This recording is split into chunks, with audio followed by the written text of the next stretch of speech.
Merci Seigneur Jésus, parce que tu nous as révélé que tu es toujours avec nous, Seigneur. Amen. Merci pour ton sacrifice. Merci pour ton sacrifice sur cette croix. Tu nous permets aujourd'hui de te dire devant toi, Seigneur. Amen. Dans ces moments, trouve tes regards vers nous. Regarde à nos faiblesses. Regarde à ceux qui sont malades. Regarde à tous ces gens qui sont en détresse pour des raisons quelconques. Seigneur Jésus, tu es rempli d'amour et de grâce. Alors bénis ton peuple, bénis chacun de nous, bénis chacun des proches, bénis chacun de notre entourage. Seigneur Jésus, que la parole qui soit annoncée aujourd'hui nous serve à nous rapprocher de toi davantage. Gloire te soit rendue au siècle des siècles. Amen. Amen. Merci mon frère.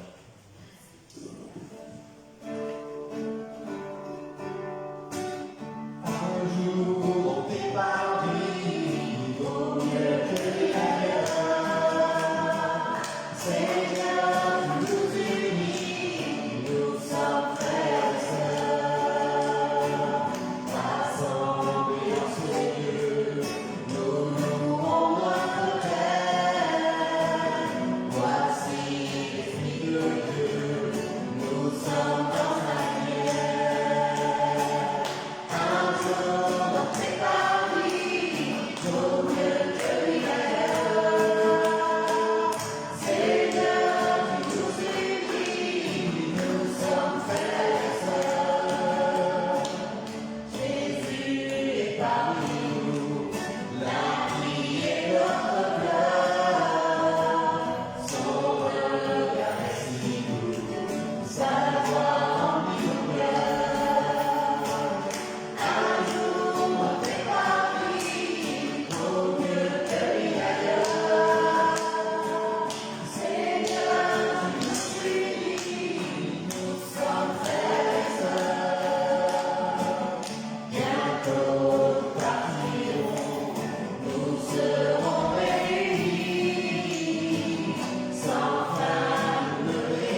Alléluia, Seigneur, sois loué, sois béni, adoré, ton esprit en vérité, ta parole qui touche des adorateurs en esprit, et on est en vérité, nous sommes devant toi, Seigneur, ce soir. Merci pour la grâce que tu nous donnes de pouvoir nous réunir, de pouvoir nous rassembler, de pouvoir communier, de pouvoir prier, de pouvoir déposer nos fardeaux, de pouvoir prier, intercéder ensemble, Seigneur, pour nous-mêmes, pour nous bien-aimer, pour ceux qui périssent, pour ceux qui sont malades, pour nos besoins, pour ceux qui sont dans la douleur, la difficulté.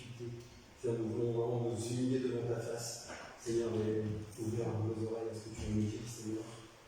Seigneur, si tu as de joie, Seigneur, qu'on vient dans cette maison, si tu as de joie pour sauver nous. Mais Seigneur, parce que tout nous donne de joie, Seigneur Jésus-Christ, Seigneur, on vient de chanter, on te rend toute la gloire, c'est la vérité. Seigneur, on te rend toute la gloire ce soir, ensemble. Seigneur, je sais que tu as agréé ces moments, je sais que tu as tes regards sur nous. Seigneur, je sais que tu veux bénir, que tu veux élever, que tu veux porter, que tu veux délivrer, que tu veux affermir. Sois béni, Seigneur, pour ton œuvre. Sois béni, Seigneur, pour ta présence, parce que tu es présent au milieu de nous, parce que tu es présent en nous, parce que nous sommes le temple du Saint-Esprit. Seigneur, il nous manque, Seigneur, pour te louer, pour te bénir. Seigneur, mais nos cœurs sont devant toi. Gloire à ton Seigneur. Amen. Amen. On va regarder la parole de Dieu au Proverbe 4, à partir du verset 20.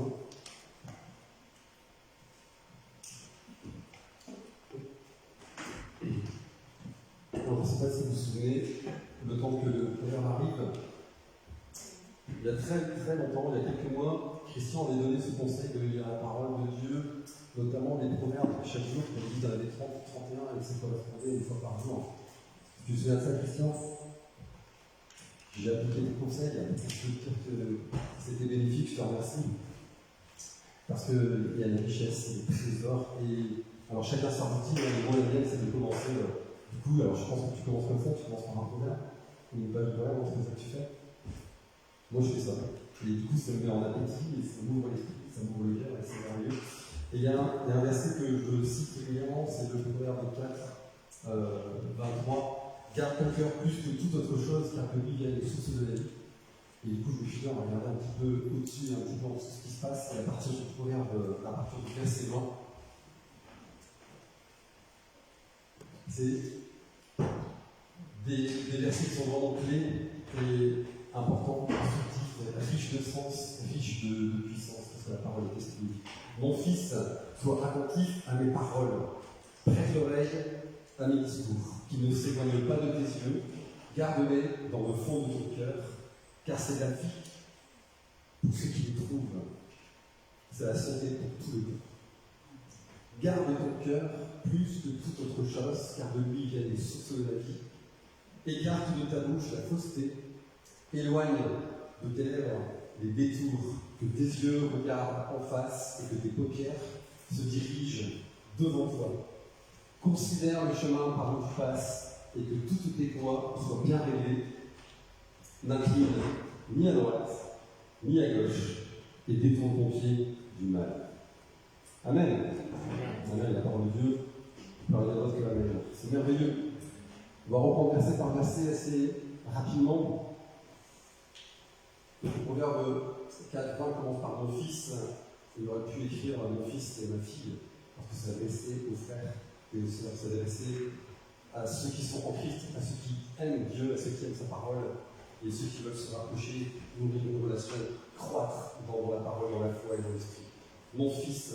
Et Dieu nous rappelle, il nous invite d'être attentifs à ce qui peut sortir de sa bouche, c'est-à-dire à ne pas avoir une écoute passive, ça fait enlever, ça m'est déjà arrivé plein de fois d'ailleurs, et puis d'écouter, et puis mon esprit vagabonde à droite, à gauche, par des raisons X, Y, la fatigue, le travail, etc., évidemment.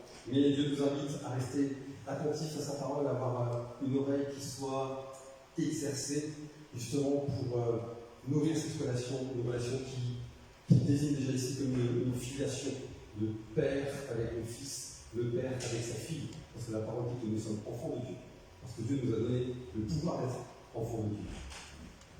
Donc c'est une invitation, une exhortation, une écoute active, parce que la parole est précieuse, parce que la parole est Jésus, parce que la parole est faite chair en Jésus-Christ.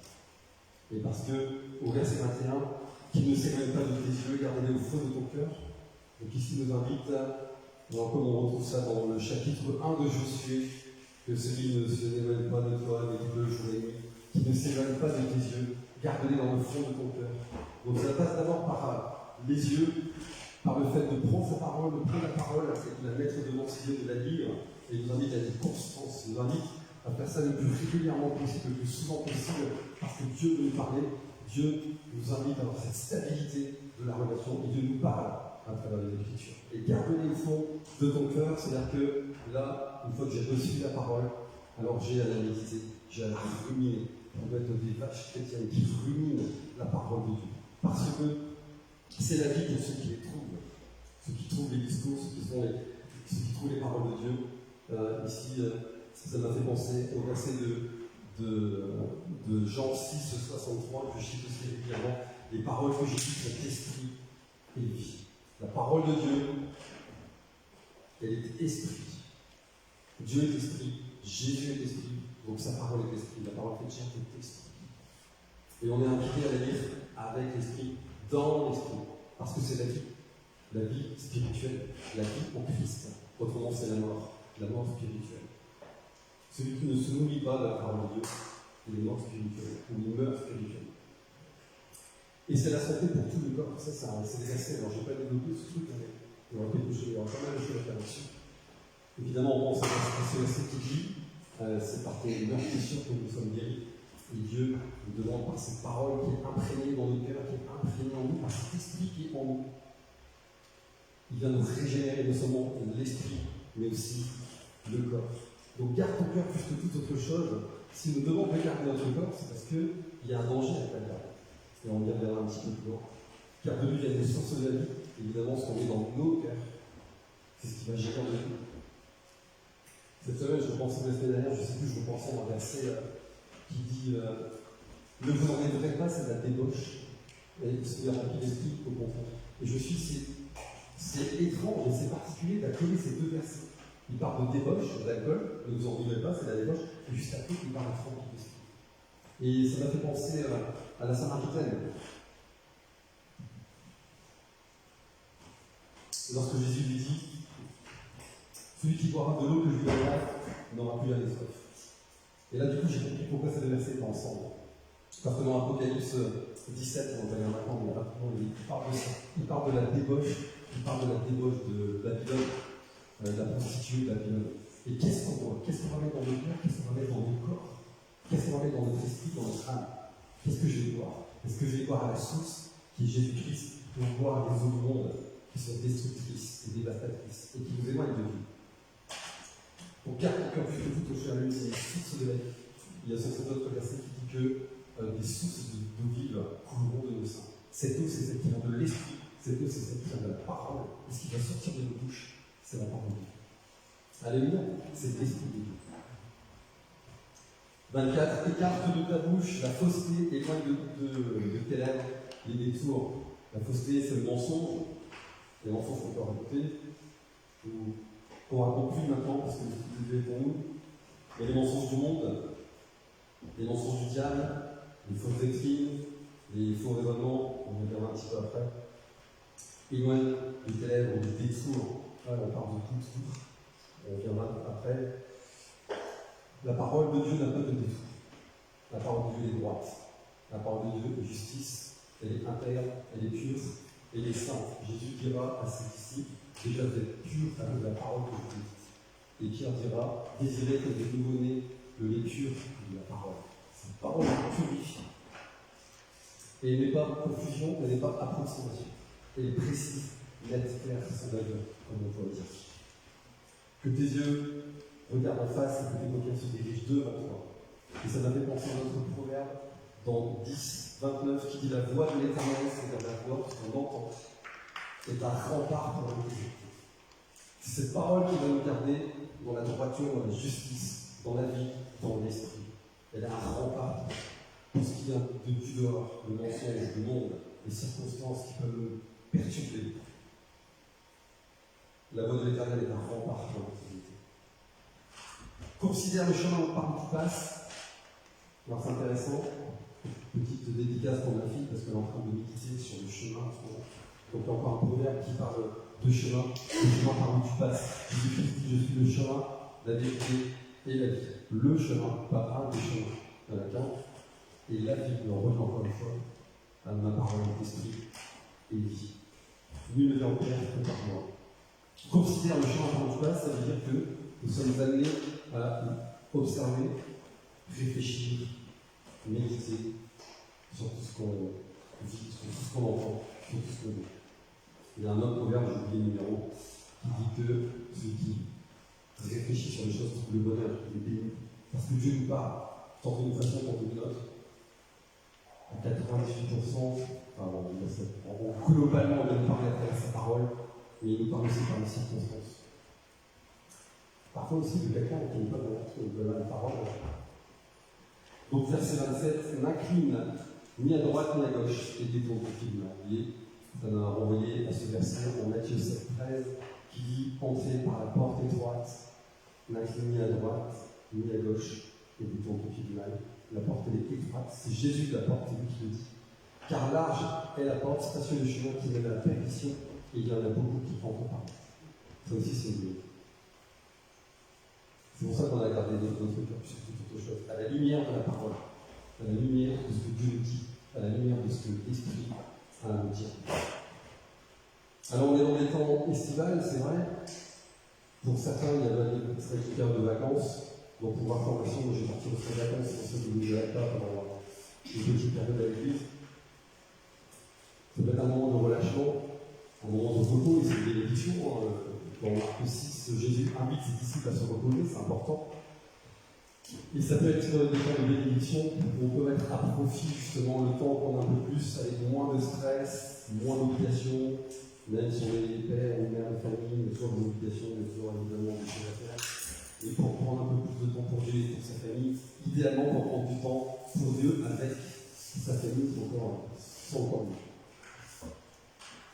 Donc il y a un temps estival, ça va être un temps de repos, où on peut se relâcher, mais il y en a un qui se repose jamais. Garde ton cœur plus que toute autre chose. Pourquoi? Parce qu'il y en a un qui se repose jamais. C'est l'ennemi, c'est Satan, c'est le diable. On va regarder dans Luc 4, verset 13.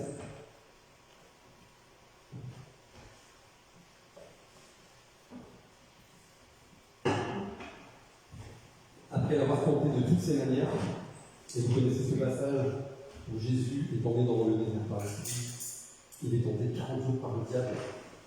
Et au bout de 40 jours, après avoir tenté de toutes ces manières, le diable s'éloigna de lui jusqu'à un moment favorable. Il est terrible ce verset. Parce que pendant 40 jours, Satan s'est acharné à tenter Jésus, qui est dans une tentation. Alléluia. Mais Satan s'en va pour mieux revenir, pour attendre le moment favorable. Et s'il l'a fait pour Jésus, croyons-moi que nous allons être épargnés. La parole nous parle des fruits du diable. En Éphésiens 6, 11, revêtez-vous de toutes les armes de Dieu afin de pouvoir tenir ferme contre les ruses du diable. L'ennemi va pointer exactement le point sensible, va pointer exactement notre faiblesse. Dans ce passage, on a Dieu qui est fait homme, qui a été assailli, comme je viens de dire, pendant 40 jours. Il n'a pas lâché. Et au terme du jeûne, il est écrit qu'il eut faim. Et Dieu fait homme, il fait de chair et de sang à ce moment-là. On s'imagine, je ne sais pas si vous avez déjà jeûné, mais en vérité, c'est un vrai sacrifice, c'est dur de jeûner. Même une demi-journée, des fois c'est compliqué, une journée. Alors 2, 3, mais imaginez 40. Moi, ça m'a jamais arrivé de jeûner 40 jours. Mais même le peu que j'ai pu donner à Dieu de cette manière, c'est compliqué. C'est pour ça que ça reste un sacrifice. Et la faim, c'est quand on jeûne, on se plus à manger. Et c'est là qu'on s'imagine à quel point le temps du repas, du temps justement, le matin, le midi, quand on a des enfants au goûter, le soir, ça prend du temps. C'est des moments riches, conviviaux. Mais là, Jésus était seul. Et il a faim. Et Satan vient juste là, à ce moment-là.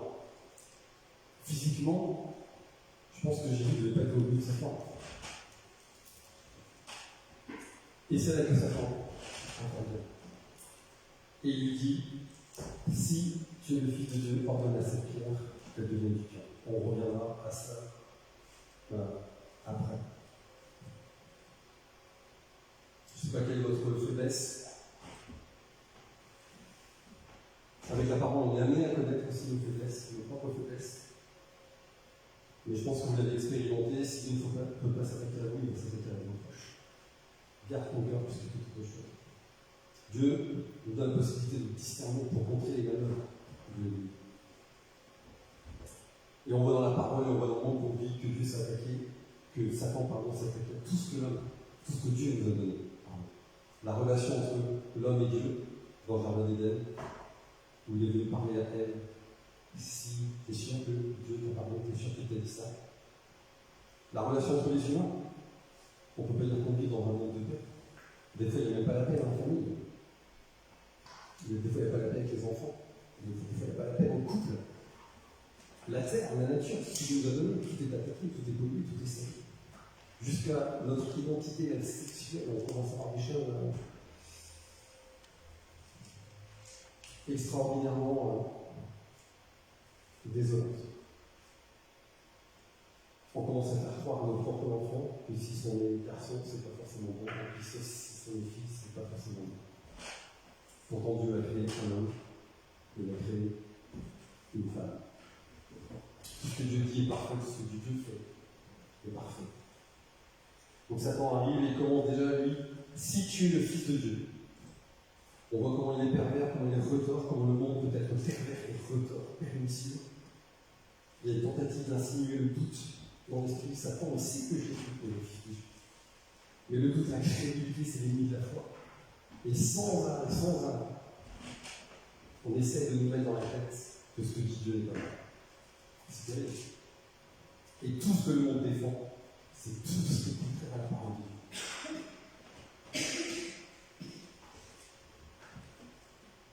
Jésus lui répond, et c'est là c'est fantastique, Jésus lui répond, alors que Satan l'attaque sur le pas, il l'attaque sur quelque chose de charnel, on a des besoins, c'est vrai.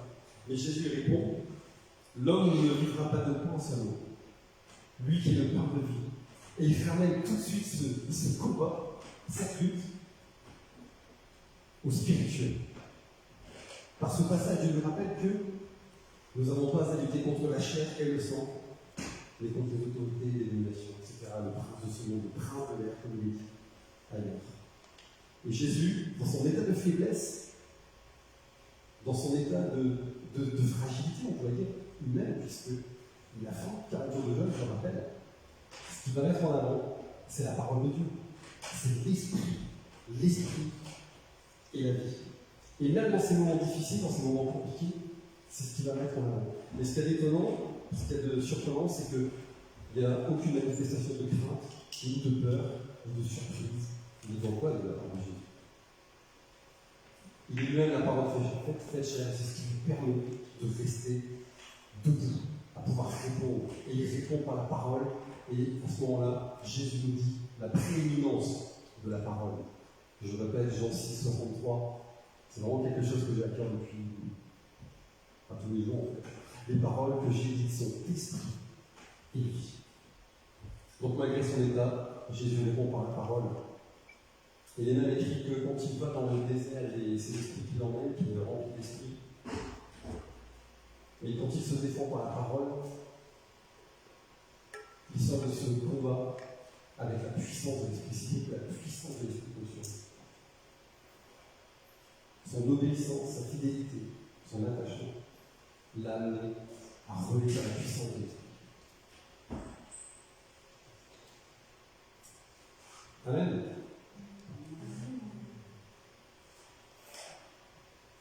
Alors c'est important, je le disais dans nos prières, on l'a chanté, on a déjà prié les prières, les premiers chants qu'on a fait, qui parlent de la parole, je suis attaché à sa parole. C'est vraiment ce qui va nous affirmer, c'est vraiment ce qui va nous muscler spirituellement pour pouvoir résister dans les tempêtes. Et on a besoin d'être fort, on a besoin de l'Esprit de Dieu, on a besoin de sa parole pour résister dans les tempêtes. Autour de nous, on a certains ont des enfants qui sont pas convertis, des enfants qui sont loin de Dieu. On a dans des membres de nos familles qui sont prêts, des fois c'est un père, une mère, un frère, une soeur, un cousin, une cousine, des amis, des collègues. Et on aura à annoncer cette parole de Dieu avec assurance.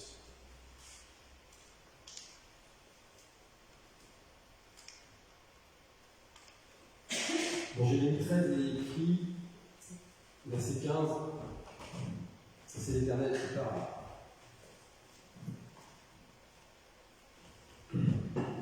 Écoutez et prêtez l'oreille, ne soyez pas orgueilleux car l'Éternel parle. Un des orgueils dont la parole fait part, justement, c'est le fait de ne pas écouter la parole de Dieu. Et ça nous dit que c'est un orgueil. C'est un orgueil. Comme elle, qui n'a pas écouté la parole de Dieu. Elle et Adam, bien sûr, parce que Dame, ils n'ont pas écouté. Ils se sont laissés embobiner. Et la parole dit que c'est un orgueil. Écoutez et mettez l'oreille, ne soyez pas orgueilleux car l'Éternel parle.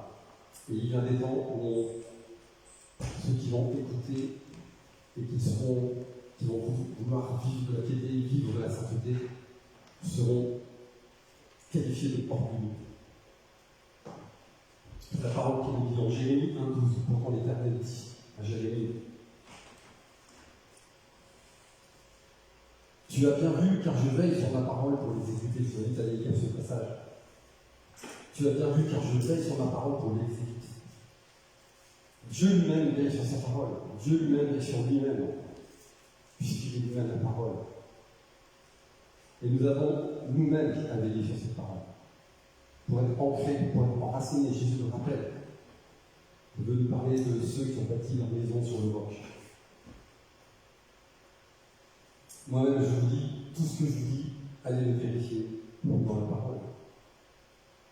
La parole est elle-même, malheur à l'homme qui se confie en l'homme. Ne vous confiez pas juste à moi ce que je peux vous dire. Allez voir dans la parole, allez vérifier. Tu as bien vu, quand je veille sur ma parole pour l'exécuter, nous avons nous-mêmes à veiller sur cette parole. Et je vais, pour terminer, juste relever deux ou trois dangers de ne pas être ancré dans la parole. Je parle le passage en 2 Timothée 4, 3.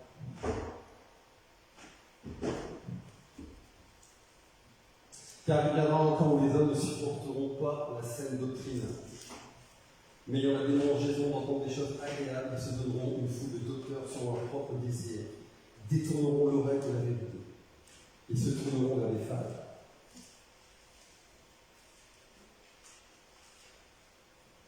La parole qu'on lit, la parole qu'on médite, elle est bénéfique, elle est bonne, elle nous bénit, c'est vrai, elle nous fait grandir, elle nous fait croître. Mais dans les années, il est écrit, Dieu dit que ma parole est comme un marteau. Parfois, elle vient heurter notre cœur. Parfois, elle vient heurter notre conscience. Pourquoi? Parce que Dieu nous tire vers la sainteté. Dieu nous tire vers lui. Dieu nous attire vers lui. Et la vérité fait mal. Jésus va parler d'émondage. Quand on coupe, ça fait mal. La parole est une épée tranchante. Quand ça coupe, ça fait mal. Ça peut faire mal. Mais c'est toujours pour nous montrer qui nous sommes. Pour nous amener à ce que la façon dont Dieu nous voit. Quand on y juge, on le voit avec l'ange de l'Éternel qui apparaît à Gédéon. Gédéon qui est j'allais dire un pauvre gars qui est en train de battre du froment pour sa famille, quelqu'un d'assez humble, enfin de très humble même, pas de puissance, pas de pouvoir. Et l'ange de l'Éternel lui vient voir et lui dit, vaillant lion. Lui, il ne s'imagine pas d'être un vaillant lion. Mais l'Éternel le tire. Dieu nous tire vers nous. Et la parole dit d'ailleurs d'aller rechercher ce qui vient manquer. Parfois, on se voit mal. On se voit diminué, on se voit pas terrible, on se voit moins qu'avant. Mais Dieu ne nous voit pas comme ça. Et il nous amène d'un point A à un point B, et c'est toujours pour monter, jamais pour laisser. C'est merveilleux. Alléluia. Mais en même temps, il ne faut pas se laisser tromper par des faux raisonnements, par des faux raisonnements, des choses qui ne sont pas conformes à la parole.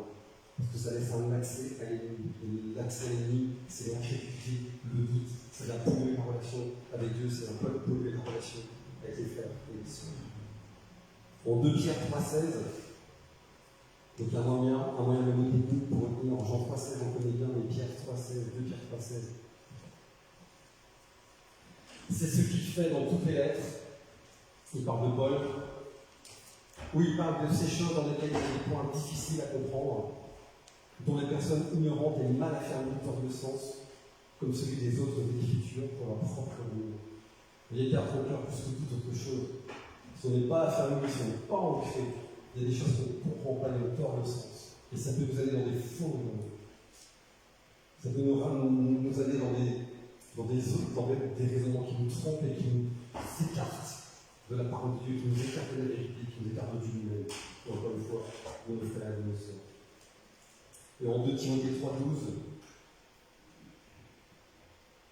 pour tous ceux qui veulent vivre pieusement en Jésus-Christ seront persécutés. C'est terrible.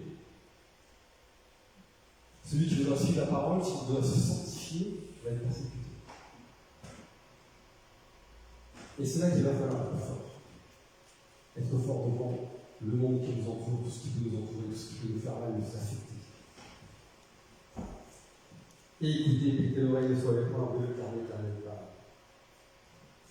Mais heureusement, on a un Dieu d'amour, on a un Dieu de grâce, un Dieu de miséricorde. Et tout vient de lui, toutes les initiatives viennent de lui, le salut vient de lui. Alléluia, quand le voile s'est déchiré, il s'est déchiré d'en haut.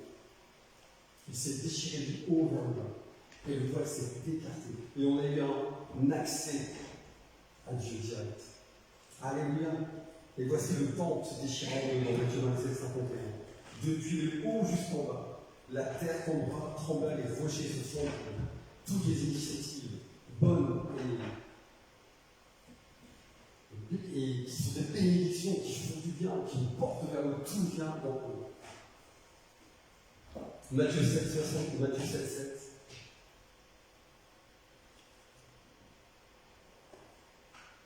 Demandez, et l'on vous donnera. Ouvrez vos bouches, ouvrons nos bouches, ouvrons nos cœurs, demandez, et on vous donnera. Cherchez ce défi de faire un effort, d'aller creuser, d'aller à la rencontre, et vous trouverez. Frappez et on vous ouvrira.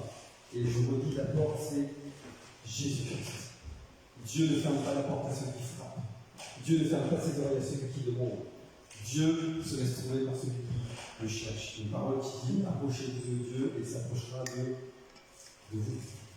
Alléluia. Pendant que nous sommes en vie, pendant que nous sommes là, pendant que nous sommes sous le feu de la grâce, le feu de l'esprit, ayons vraiment à cœur de connaître davantage Dieu, de le chercher, d'être ancré dans sa parole, pour être affermi, comme je l'ai dit tout à l'heure, ne pas être mal affermi, et ne pas emprunter des voies qui sont tortueuses. Le chemin est ouvert, le chemin est droit, et le chemin c'est Jésus-Christ. Alléluia. Et prions aussi que ceux qui nous entourent trouvent cette vérité, frappent à la porte, demandent, et qu'ils aient à cœur de chercher l'Éternel. Jésus dit, si ce n'est pas toi qui les appelles en parlant son Père, alors il ne viendra pas. Alors prions que Dieu appelle nos bien-aimés, que Dieu appelle nos familles, nos enfants, femmes, épouses, collègues, tous ceux qui nous entourent. La parole de Dieu est la vie, la parole de Dieu est l'esprit. On va prendre un dernier chant, on va passer à la prière.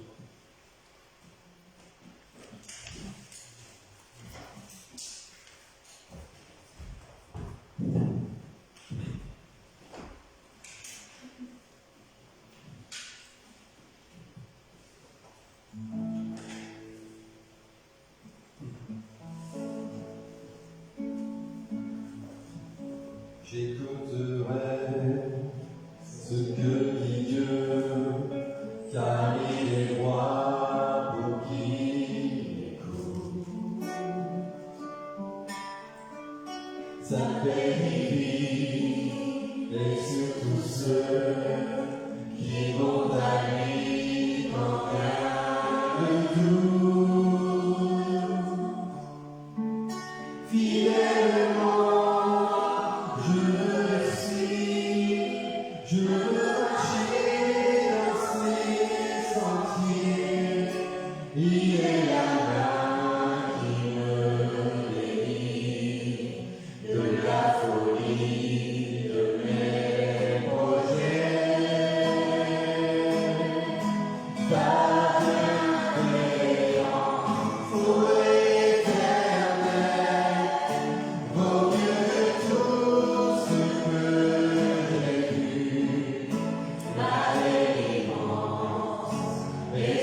ta